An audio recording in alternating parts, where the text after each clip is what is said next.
Pinto, coming to you live from Israel on a special edition of TBN Israel on the ongoing cyber attacks in Lebanon. Today, we're diving into a significant moment in Israel's ongoing battle against terror. This isn't just about an airstrike, it's a multi-layered operation aimed at dismantling one of Hezbollah's most critical infrastructures. We're talking about communications hubs that have allowed them to coordinate attacks across multiple regions from Lebanon to Syria and beyond. By taking out these facilities, Israel is making a bold statement. Hezbollah's days of unchecked operations are numbered.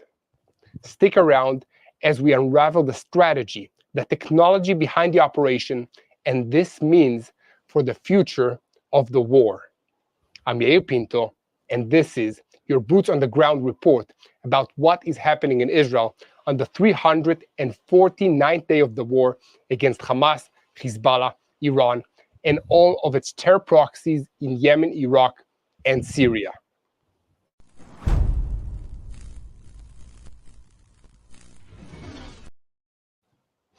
Before we dive into the details of today's operation, I want to remind you to hit the subscribe button so that you will never miss an update from the front lines of Israel. Today's mission was executed with precision as Israeli forces targeted key underground communication hubs used by Hezbollah in southern Lebanon. These facilities weren't just relay stations. They were essential to Hezbollah's regional command and control structure. Their destruction has effectively severed Hezbollah's ability to coordinate its forces in real time, cutting them off from vital support from their proxies across Syria and Iraq. Imagine this.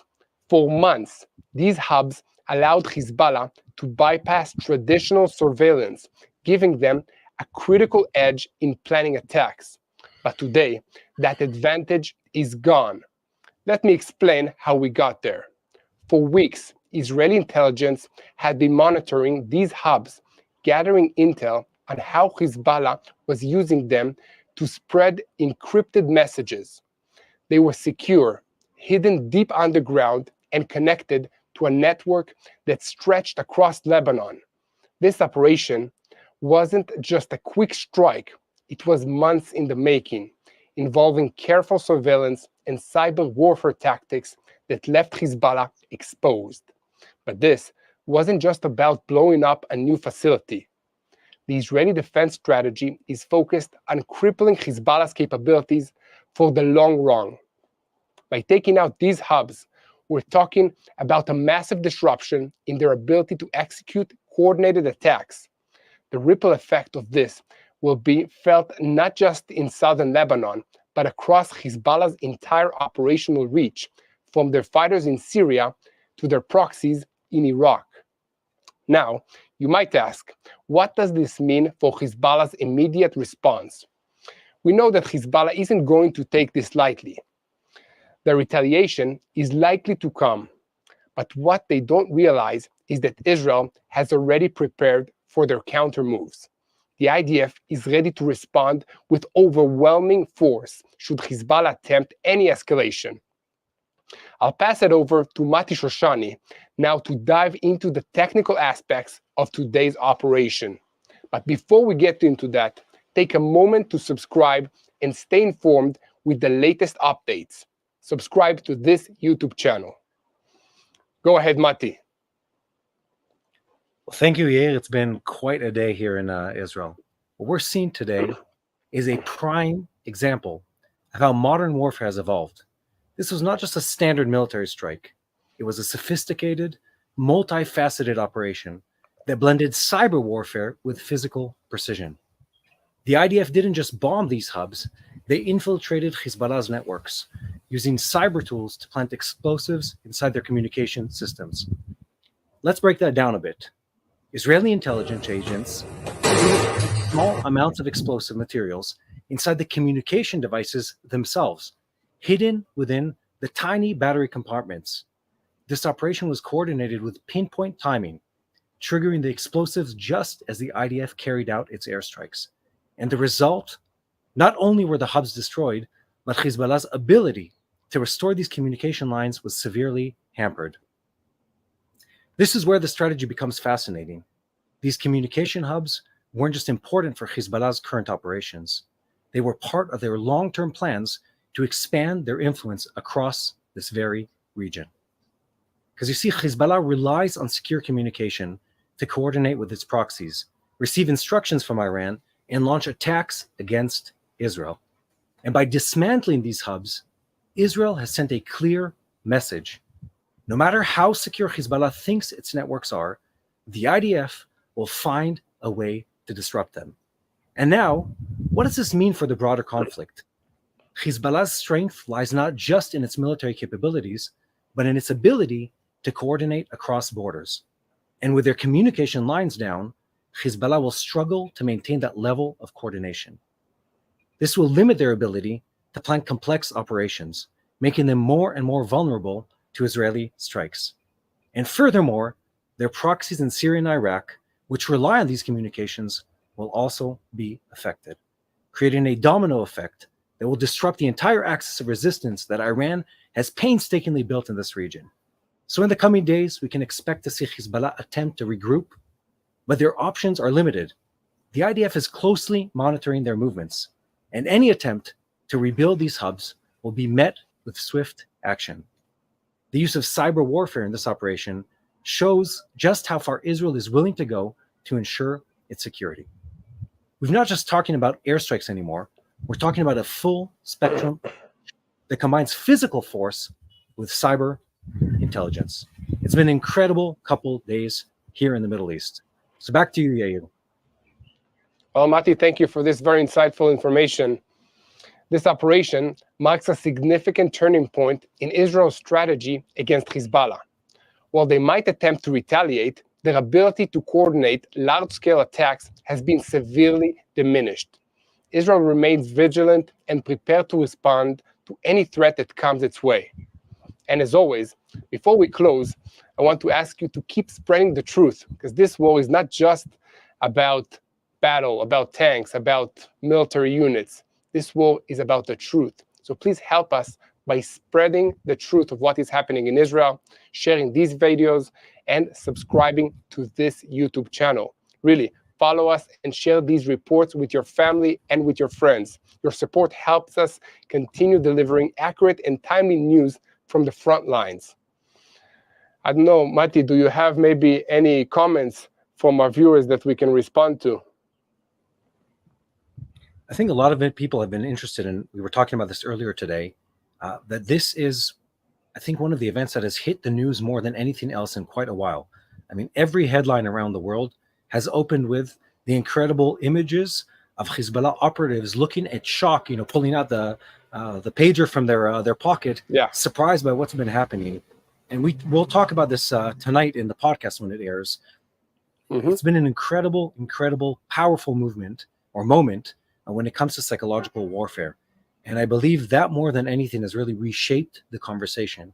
And we've both received so many responses of people just expressing joy and surprise and happiness. Not, of course, at the hurt of the humans on the other side, but at Israel gaining strength and power and control of the situation again. Because I feel this, and we talk about this often, it really is about who has the initiative, who's moving forward, who's not retaliating, but rather initiating. And in these last couple of days, it's been two strong waves of Israel or Israeli-related attacks, strongly being the ones setting the tone, setting the discussion, setting the headline for the next day's news. So it's been a very optimistic and happy couple of days. Yeah, definitely, Mati. And just for our viewers that are joining us now, this is Yair Pinto and Mati Shoshani live from Israel. And we're giving you an update and an analysis about the ongoing strikes against Hezbollah's communications network in the past few days. So it started with the beepers suddenly exploding at the same time in their pockets, in their hands.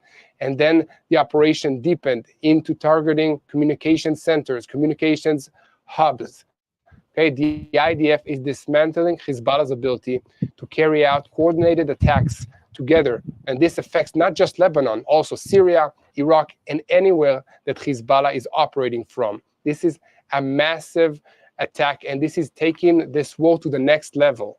Okay, I've seen texts on Israeli friends of mine that received text from Hezbollah threatening a retaliatory strike and attacks against Israel. So Hezbollah is trying to carry out some kind of cyber attack against the Israeli community of Israel, but I think that the effect is a lot smaller than what happened to them with the beepers and now with these communication I think they're still centers. figuring out their next step, Yair. I think that's where they are. I mean, if the effect was, what was always the American expression, shock and awe, sort of as a military tactic, that's what it is. We were just talking to a member of our team today. He was going back in reserves shortly up to northern Israel.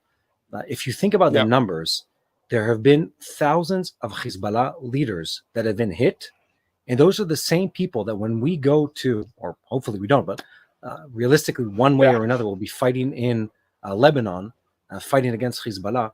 Many of the field commanders, many of the executives, many of the leaders, many of the diplomats, many of the politicians related to this are in hospitals right now injured. And we're not talking about 20 or 30 people. We're talking several thousand people at this point that have been injured. And every one of the circles around them are now taking care of someone who's been injured or afraid of being hurt themselves. So even on a strategic level, this has been an incredibly meaningful couple of days and eliminating a lot of the people that would be fighting actively against the state of Israel. And some of the information that's coming out is just mind-blowing. You hear about, and the memes and the jokes that have been going on online about. It's amazing.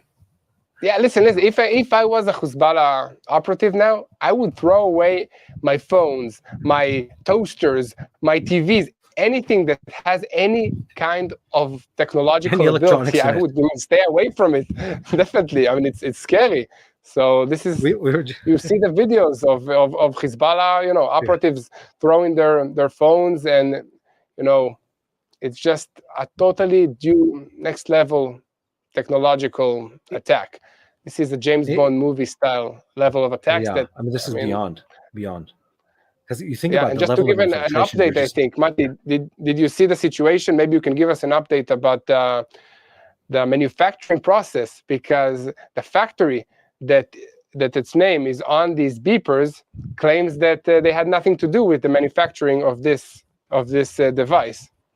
And what really happened is that it's crazy. It's like a different company in Hungary developed these devices with the name of the Taiwanese company. But then when reporters now these days, yesterday and today, Israeli reporters, also foreign reporters, go to the address of this Hungarian company, it's empty and nobody's seen anyone working there forever. So it's kind of like the story just thickens and it becomes more and more and more like a spy movie. It's just amazing. Yeah, I don't mean to laugh at the suffering of humans, but the story is just, it is, I mean, it's something, a material for a movie, and it's somewhere between an action film and a comedy. Because it turns out that Hezbollah, thinking that they could outsmart Israeli intelligence, went through all this effort to buy what they thought were encrypted pagers, or beepers, as we call them in Israel, only to find out that they've been buying equipment that was probably at great effort manufactured by intelligence organizations related to Israel or Israel itself. We don't know yet. And we planted, or someone planted, thousands of tiny charges within these pagers. So in other words, someone set up an entire factory manufacturing bombs, then used Hezbollah's own infrastructure, their own infrastructure, to distribute it to the most important people in the organization. So again, if you think about this, if me and you had to figure out who are the people we want to take out in the Hezbollah organization to eliminate them on a military level, it would take us years of work, millions of dollars, tons of of assets on the ground. And instead of that, they did it for Israeli intelligence.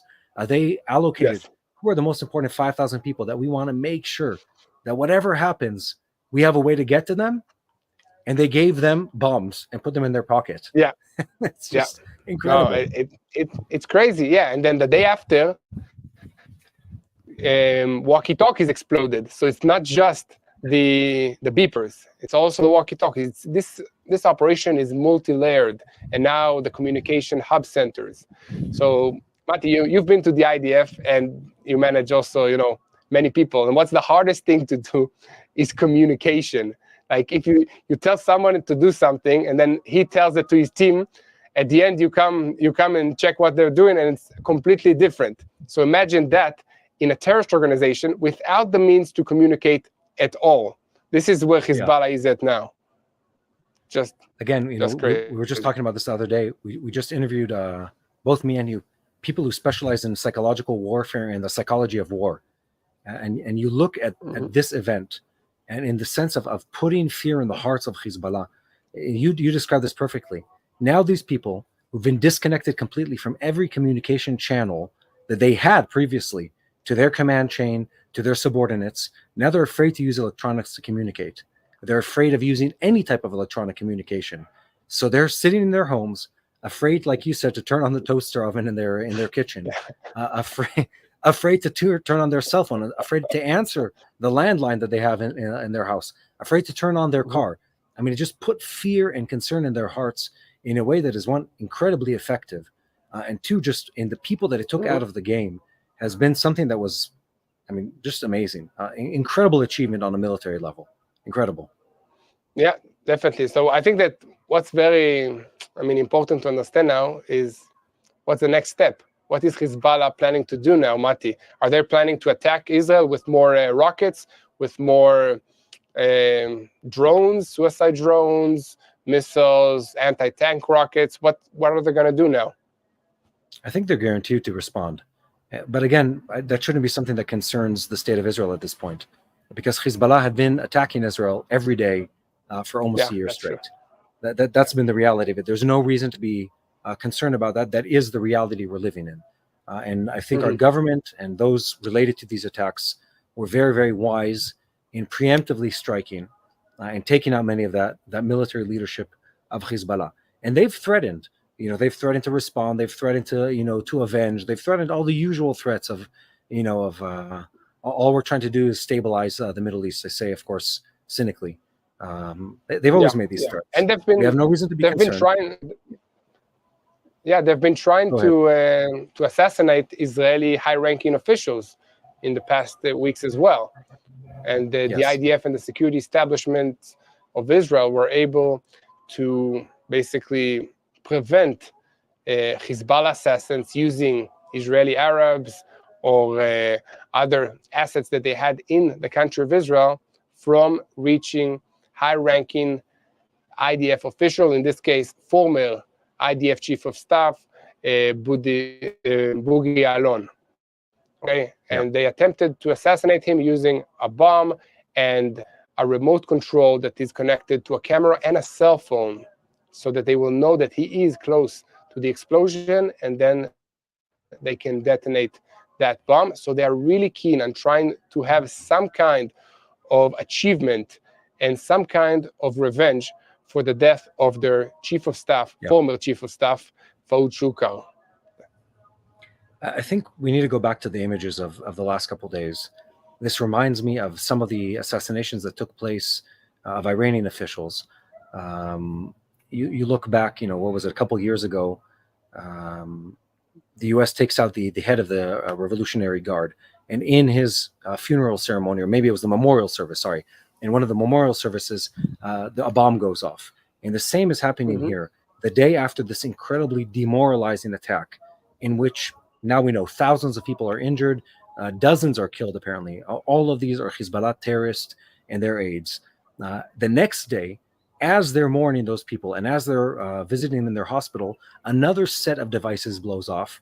And those devices are the walkie-talkies, as we call them, or the radio communication devices. So they ditch their pagers, saying, "Oh no, let's get rid of the pagers, flush them down the toilet, something, so we don't have them anymore. Let's go back to the older technology, to the walkie-talkies." The very next day, those too blow up, and they blow up as some of these people are they're in their press conferences and they're at their their memorial services, vowing to take revenge on the state of Israel. And as they're doing that, bang, the devices go off again. So it's so effective and so powerful as an image, just to show what happens when you come against the state of Israel. It's just been hugely positive couple days. Yeah, definitely. And just for our viewers that are joining us now, we are live from Israel. I'm Yair Pinto, and with me is the one and only Mati Shoshani, giving an update on the situation and the basically ongoing attacks against Hezbollah operatives. This is a terrorist organization, Hezbollah operatives in Lebanon. Okay, so it began with beepers exploding, it evolved to walkie-talkies exploding, and then it evolved into attacks against their communications hub. So Hezbollah is under severe attacks, and the target is their communications network. Okay, in this attack, not just Hezbollah operatives were wounded, also the Islamic Revolutionary Guards Corps officials and Iranian officials in Lebanon were also wounded. Okay, so Mati, I want to know what the response will be from Iran. Okay, so Hezbollah, of course, they want to. Let me pause you for a second. Let's go to some of the comments with our viewers. I'm looking. There's a couple really good questions here. We have Chris P. Austrian, who's asking, I'm curious if Sinwar had a pager too. Chris, I think that's a wonderful, wonderful question. Yeah. I hope you did, but I'm afraid we haven't heard. I'm afraid we haven't heard anyway otherwise. But I'm looking. We have now, joining us in this chat.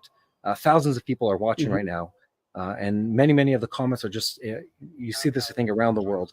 Votes of support for what's been happening, in the state of Israel. David B writes, "What's next? Sticks of dynamite that look like cigars." I think that's a great idea. A lot of creative ideas here. I hope the Mossad is going through these notes and taking note of what can be done.